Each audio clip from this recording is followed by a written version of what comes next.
Hey guys, Mike here, and this is the Sony Xperia Z Ultra, and we have the new Sony Xperia Z1, the new flagship that was just recently launched. Let's have this one next to the other. Notice that the Xperia Z1 is much more compact, although it is a large phone by itself, and that's because it has a 5-inch screen as opposed to the 6.4-inch screen on the Sony.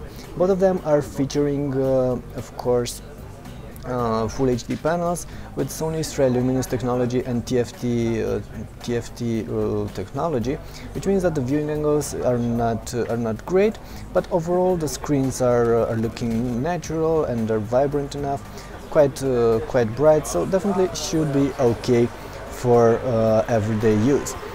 Should also mention that got this tangled in here. Should also mention that the Xperia Z Ultra is heavier than the Xperia Z1 as expected, about 210 grams and about 170 grams for the Z1.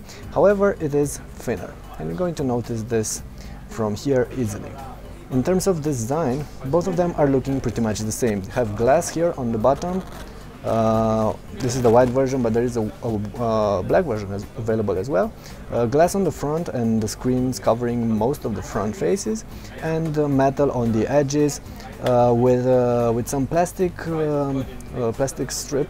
straps covering most of the ports, because these are weatherproof and waterproof and should be quite good for the outdoorsy kind. Having a quick look around the sides, you're going to notice that you get pretty much the same things on these two. You have this similar connector dock here. You should have a headphone jack on both of these.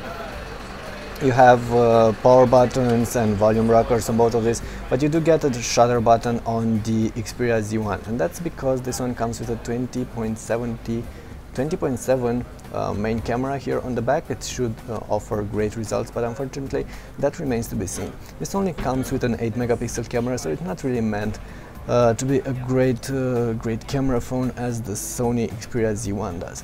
In terms of hardware, you're getting Snapdragon S800 chipsets on both of these, so they both should be quite fast. Both are running Android 4.2.2 with some slight additions and customizations from Sony. One final aspect I should mention is the battery. You're getting a 3000 mAh battery on the Sony Xperia Z1 and a 3050 battery on the Sony Xperia Z Ultra. So definitely the Z1 will last longer on a charge, which is actually quite good. Okay, that was just a quick look. That was the Xperia Z Ultra and the Sony Xperia Z1. More details will be available later on, so stay tuned.